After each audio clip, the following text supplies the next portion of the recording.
Hello dear students, welcome to फ्यूके education. I am Deepali Khare और आज हम बढ़ रहे हैं अपने नेक्स्ट चैप्टर की ओर, जो है चैप्टर 9 व्यावसायिक वित्त। ठीक है, बिजनेस फाइनेंस। तो चलिए देख लेते हैं। इसमें सबसे पहले आज इसमें हम कवर करेंगे ये एक स्ट्रक्चर है बिजनेस फाइनेंस का, कि कैसे हम फाइनेंस की पैसे व्यवसाय के लिए जो पैसे की जरूरत होती है, वित्त की जरूरत होती है, उसी को ये सोर्सेज बताएं कि कैसे हम स्ट्रक्चर्ड करते हैं। तो चलिए हम बढ़ते हैं अपने उसमें। आज हम इसमें सबसे पहले कवर करेंगे एमसीक्यूज क्वेश्चन। ठीक है, सबसे फर्स्ट क्वेश्चन है इसमें, वित्तीय उत्तोलन को अनुकूल कहा जाता है यदि। ठीक है, तो इसमें से हमें ऑप्शन बताना है कि वित्तीय क्यों कब वो इफेक्टिव है, अनुकूल है वित्तीय उत्तोलन। तो सबसे पहले है, निवेश पर रिटर्न ऋण की लागत से कम है। जितनी कॉस्ट है उससे आरओआई जो है, हमारा आरओआई होता है रिटर्न ऑन इन्वेस्टमेंट, जो हम प्रॉफिट जनरेट करता है, तो उससे कॉस्ट से कम है, तो ये रॉन्ग हो जाएगा। ठीक है, यदि मौजूदा वित्तीय उत्तोलन की मात्रा कम है। अब जो हमारे पास पैसा है, वित्तीय मतलब फाइनेंस पैसा है, वो ही कम है पूरी तरीके से, तो ये भी तभी अनुकूल नहीं कहा जा सकता। ऋण आसानी से उपलब्ध है, बहुत इजी इंस्टॉलमेंट में आपको लोन वगैरह मिल रहा है, तो ये भी एक इफेक्ट नहीं डालेगा, अनुकूल नहीं कह सकते, ये भी एक कंडीशन इफेक्टिव नहीं है। लास्ट है, आरओआई ऋण की लागत से अधिक है। ROI is greater than the cost, तभी तो वो जो हमारी कॉस्ट है, लागत है, उसको कवर करेगा। जो हमने पैसा इन्वेस्ट किया है, जो हमें प्रॉफिट के फॉर्म पे मिलेगा, अगर वो हमारे कॉस्ट से ज्यादा होगा तभी ये वित्तीय उत्तोलन अनुकूल होगा। कम होगा तो हम नुकसान में है। ठीक है, वित्तीय उत्तोलन की मात्रा कम है तो भी हम एक अच्छी कंडीशन नहीं जनरेट कर रहा है, और ऋण आसानी से उपलब्ध है, तो मतलब लोन ईएमआई वगैरह भी आसान है। तो इसको आरओआई को हमेशा जो प्रॉफिट जनरेट होता है आरओआई से, रिटर्न ऑन इन्वेस्टमेंट में हमेशा कॉस्ट से ज्यादा होना चाहिए। ओके, तो ये हमारा ऑप्शन डी राइट आंसर होगा। चलते नेक्स्ट क्वेश्चन पे। अल्पकालिक निवेश निर्णय को डैश के रूप में जाना जा सकता है। ठीक है, अल्पकालिक मतलब छोटे समय के लिए, शॉर्ट टर्म के लिए जो हम इन्वेस्टमेंट कर रहे हैं, वो कैसे हम जान सकते हैं। तो सबसे पहले है कार्यशील पूंजी, वर्किंग कैपिटल। क्या होती है ये हमारी? CA minus CL. इसमें करंट एसेट से हम इसका फॉर्मूला में करंट एसेट से करंट लायबिलिटीज को जो डिटेक्ट कर देते हैं, तो कार्यशील पूंजी वही है कि हम उसमें से जो चालू पूंजी है, उससे चालू एसेट से चालू जो हमारी देयता है वो घटा रहे हैं, तो हम कार्यशील पूंजी। तो अल्पकालिक निवेश कैसे होते हैं? शॉर्ट टर्म के लिए रहते हैं। ठीक है, एक साल या एक साल की योजना या एक साल से ज्यादा की, तो शॉर्ट टर्म के लिए। मोर देन 3 इयर्स जो है वो दीर्घकालीन होते हैं, तो ये सही है। लाभांश ऑप्शन है हमारा सही है। लाभांश निर्णय मतलब हम डिविडेंड को लेकर, प्रॉफिट बांटने को लेकर निर्णय कर रहे हैं, नहीं, वो अल्पकालिक में नहीं होगा। पूंजी बजटिंग कर रहे हैं हम, ठीक है, पैसा लगा रहे हैं किसी स्रोत में, तो वो भी नहीं होगा। उपयुक्त में से क्यों नहीं, कोई नहीं, तो ये भी नहीं होगा, क्योंकि हमने इसमें राइट आंसर चूज कर लिया, ऑप्शन ए। चलते हैं हम नेक्स्ट स्लाइड पे। वित्तीय प्रबंधन का प्राथमिक लक्ष्य है। अब इसका हमें उद्देश्य बताना है कि फाइनेंशियल मैनेजमेंट का क्या ऑब्जेक्ट है। तो चलिए देख लेते हैं। रिटर्न को अधिकतम करने के लिए, ठीक है, आरओआई जो प्रॉफिट जनरेट होगा, रिटर्न जो हमने निवेश किया था उस पर ज्यादा से ज्यादा रिटर्न मिले, नहीं, ये ऑब्जेक्ट नहीं होगा। जोखिम को कम करने के लिए रिस्क फैक्टर को भी हम मैनेज करते हैं, लेकिन ये इसके लिए वित्तीय प्रबंधन नहीं होता है। स्वामियों की संपत्ति को अधिकतम करना, to maintain the wealth of owners, ये इसीलिए हम अगर वित्तीय प्रबंधन में कौन पैसा लगाता है? स्वामी, जो ओनरशिप होती है उनके द्वारा संपत्ति को अधिकतम करना, मतलब एसेट्स बढ़ाना है हमारे, तो ये हमारा राइट आंसर हो जाएगा कि उन्हीं को वो अपने एक्चुअली प्रॉफिट जनरेट कर। एसेट क्या होता है? एक तरह का संपत्ति होती है हमारी, तो जब वो संपत्ति हम जनरेट कर पाएंगे, मशीन, फर्नीचर या प्लांट उसके फॉर्म पे, तो ये स्वामियों की संपत्ति को अधिकतम करेगा, तो ये राइट आंसर होगा। लाभ को अधिकतम करने के लिए ये भी होता है। तो वित्तीय प्रबंधन का प्राथमिक लक्ष्य, सबसे पहले ये सारे लक्ष्य हैं, लेकिन जो प्राथमिक लक्ष्य है कि हम यहाँ पे एसेट जनरेट करते हैं। ठीक है, जो ओनरशिप में जो एसेट होते हैं वो जनरेट करते हैं, तो ऑप्शन सी राइट आंसर होगा। चलते हैं नेक्स्ट क्वेश्चन पे। निम्नलिखित में से कौन किसी कंपनी के लाभांश निर्णय को प्रभावित करता है? डिविडेंड डिसीजन को कौन सा यहाँ पे तत्व प्रभावित करता है वो बताना है हमें।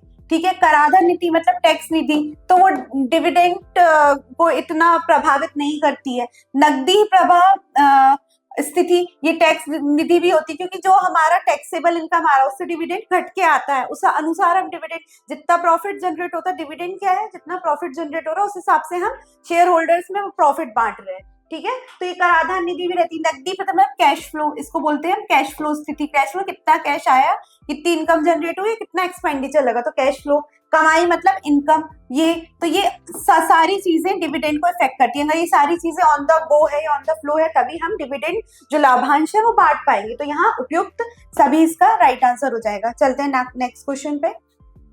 किसी अचल परिसंपत्ति को वित्त पोषण निम्नलिखित माध्यम से किया जाना चाहिए। ठीक है, अचल बोल रहे हैं, मूवेबल इनमूवेबल एसेट की बात कर रहे हैं, तो उसको हम कैसे कर सकते हैं। तो अचल से अगर बात कर रहे हैं तो जैसे हम मशीनरी खरीद रहे हैं, कोई कार खरीद रहे हैं या कोई परिवहन खरीद रहे हैं, मशीनरी खरीद रहे हैं, फर्नीचर खरीद रहे हैं, तो वो हमेशा लॉन्ग टर्म के लिए, छोटे निवेश के लिए नहीं होते हैं, हमेशा लॉन्ग टर्म के लिए होते हैं।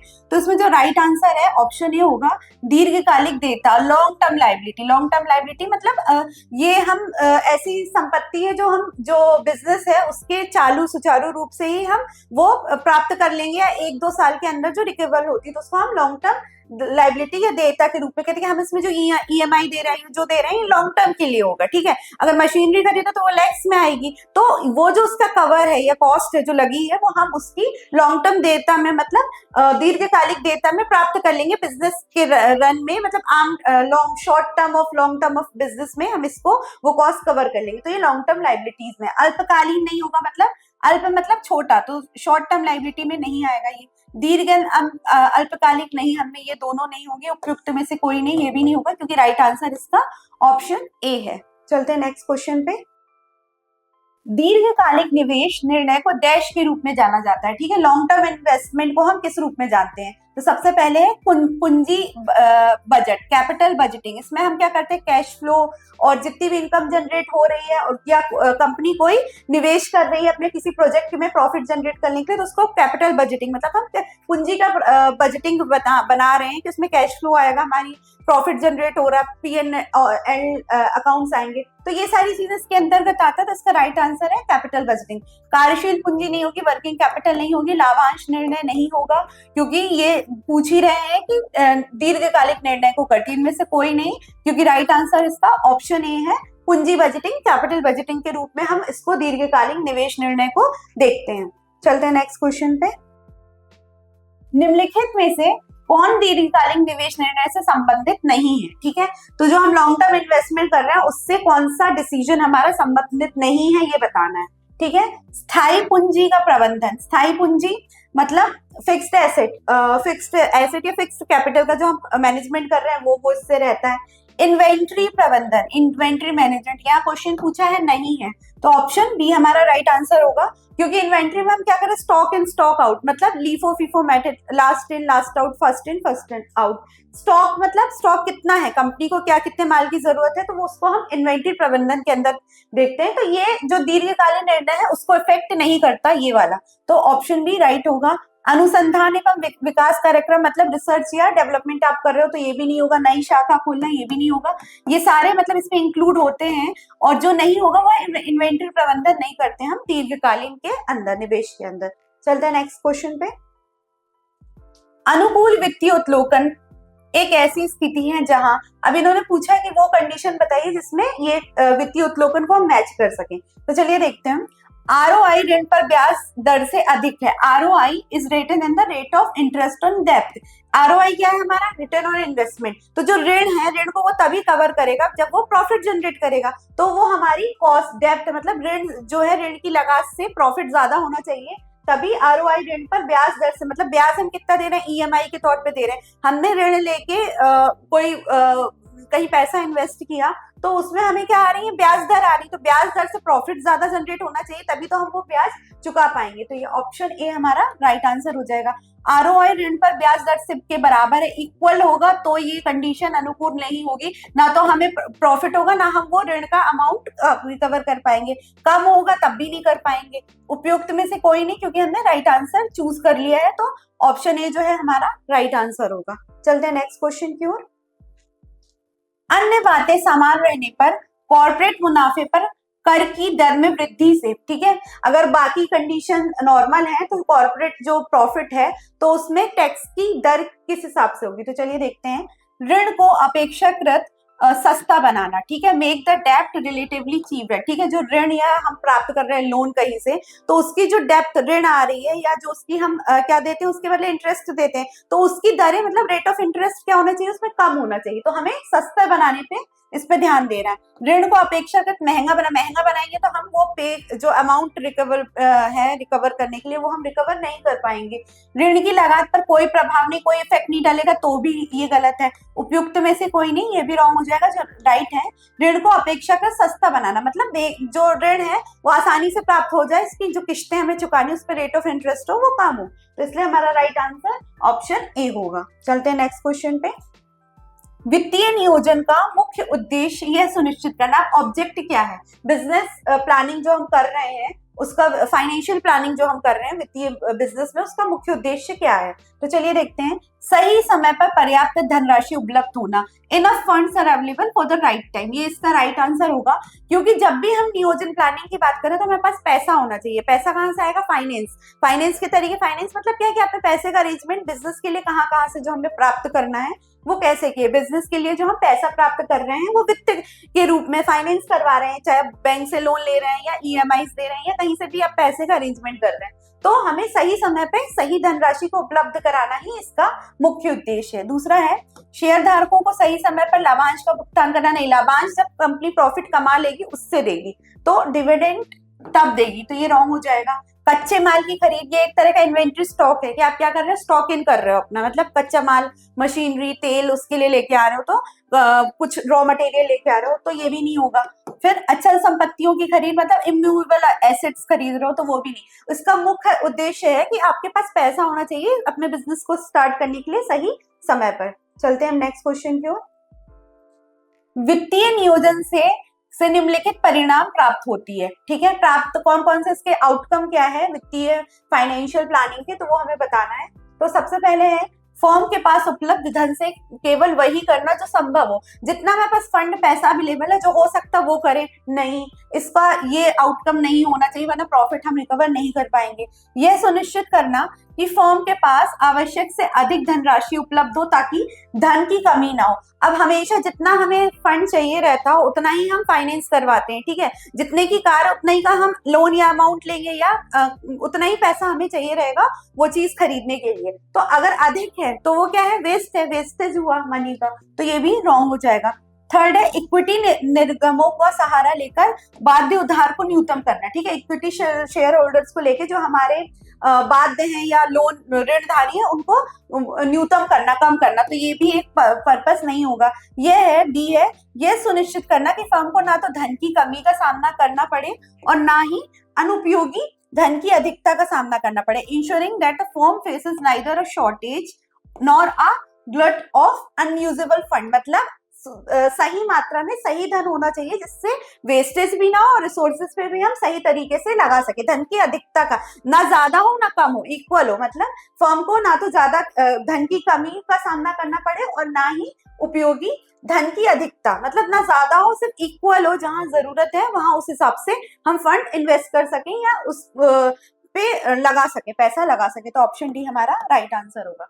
चलते हैं नेक्स्ट क्वेश्चन की ओर। किसी व्यावसायिक फर्म की चालू परिसंपत्तियों का वित्त पोषण निम्नलिखित माध्यम से किया जा सकता है। चालू मतलब करंट जो एसेट्स हैं उनको हम कैसे देख सकते हैं किसी भी बिजनेस फर्म में, तो चलिए देख लेते हैं। केवल चालू देयता, ठीक है, सिर्फ करंट लायबिलिटी के तौर पे नहीं, केवल दीर्घकालीन देयता, दीर्घ माने लंबे समय के लिए जो हमें देना, नहीं, उपयुक्त दोनों, ये दोनों ही होंगी इसमें। चालू देयता और दीर्घकालीन देयता को जब हम कंबाइन करेंगे तभी हम किसी की चालू परिसंपत्तियों का आंकलन कर सकते हैं, ठीक है। तो ये इसमें ऑप्शन सी जो होगा वो हमारा राइट आंसर होगा, उपयुक्त में से कोई नहीं, क्योंकि हमने इसमें राइट आंसर चूज कर लिया। चलते नेक्स्ट क्वेश्चन की ओर। उच्च विकास पैटर्न वाली कंपनियों की संभावना है, ठीक है। जो डेवलपिंग कंपनीज हैं उसमें क्या पैटर्न है, उसकी क्या प्रणाली, वो बताना उन कंपनीज की। तो लाभांश विकास संबंधी विचारों से प्रभावित नहीं होते हैं। अगर उच्च हैं, मतलब जो मैन्युफैक्चरिंग है या जो कंपनी है वो बिग लेवल पे है, तो लाभांश भी बिग उसमें होगा, तो लाभांश निर्णय भी उनसे इफेक्टिव होता है, ठीक है। तो संभावना यहाँ इसकी होती है उच्च लाभांश का भुगतान करें, मतलब ज्यादा से ज्यादा डिविडेंड दे, नहीं, ये भी नहीं होगा, ठीक है। फिर है थर्ड है, कम लाभांश का भुगतान करें, पे लोअर डिविडेंड्स, ठीक है। तो डिविडेंड जो हम दे रहे हैं मतलब क्या है, प्रॉफिट से दे रहे हैं। तो लोअर अगर उच्च है तो वो डिविडेंड क्या है, कर्ज के रूप में, तो वो हम कम से कम दे। तो यही किसी कंपनी की संभावना होती है। उपयुक्त में से कोई नहीं, रॉन्ग हो जाएगा। राइट आंसर आपका कम लाभांश का भुगतान करे, पे लोअर डिविडेंड्स, डिविडेंड्स हमें लोअर पे करना है, ठीक है। चलिए चलते हैं नेक्स्ट स्लाइड पे। निम्नलिखित में से कौन सा वित्तीय निर्णय नहीं है, ठीक है। तो फाइनेंशियल डिसीजन नहीं है पूछा है, बताना है। वित्त पोषण निर्णय ये होता है, वित्त की आपको कहाँ कहाँ जरूरत है उसका डिसीजन आप इसके अंदर लेते हैं, तो ये इसमें इंक्लूड होता है। निवेश निर्णय भी तभी हमको ROI जनरेट होता है, रिटर्न ऑन इन्वेस्टमेंट, या हम कहाँ कितना दीर्घकालीन निवेश कर रहे हैं या अल्पकालीन कर रहे हैं, तो ये भी होता है। स्टाफिंग निर्णय ये नहीं आएगा। स्टाफिंग निर्णय कहाँ आता है हमारे, जो हमने जो नियुक्तिकरण देखा था उसमें ये एक प्रबंधक का फंक्शन होता था, तो ये इसमें नहीं आएगा। लाभांश निर्णय ये भी डिविडेंड डिसीजन भी इफेक्ट करता है वित्तीय निर्णय को, ठीक है, तो ये भी इंक्लूड होता है। तो राइट आंसर जो होगा ये हमारा ऑप्शन सी होगा, क्योंकि यहाँ पूछा है नहीं है, ठीक है। चलते हैं नेक्स्ट क्वेश्चन की ओर। वित्त का सबसे सस्ता स्रोत है, सबसे चीपर सोर्स क्या है, तो ये है वरीयता शेयर, प्रतिधारित आय, रिटेन्ड अर्निंग। रिटेन्ड अर्निंग मतलब इसको आपने ना तो ये सबसे सस्ता, ना तो आपने इसमें शेयर प्रॉफिट शेयर किया, ना डिविडेंड बांटा, ना शेयर होल्डर्स को दिया, ना शेयर के फॉर्म पे इसको इशू किया, मतलब जो कंपनी की अर्निंग थी वो उनके पास ही रही, तो उसको क्या बोलते हैं हम, रिटेन अर्निंग, जिसको बोलते हैं हम प्रतिधारित आय। इक्विटी शेयर पूंजी नहीं, डिबेंचर नहीं, डिबेंचर ऋणधारी के रूप में होते हैं, प्रेफरेंशियल इक्विटी ये इक्विटी शेयर होल्डर्स होते हैं। तो रिटेन अर्निंग वो अर्निंग है जो कंपनी के पास अपने लाभ के पैसे के रूप में रहती है, ना तो वो उसको डिविडेंड के रूप में या लाभांश के रूप में या किसी भी तरह के प्रॉफिट के रूप में नहीं देती है, कंपनी खुद अपने पास रखती है, इसलिए इसको रिटेन या प्रतिधारित आय बोलते हैं। चलते हैं नेक्स्ट स्लाइड पे। So thank you very much for watching. अगर आपको वीडियो पसंद आया तो लाइक करें, शेयर करें, सब्सक्राइब करें, जुड़े रहें हमारे साथ नेक्स्ट सीरीज में जो है very short answer type questions. Thank you very much.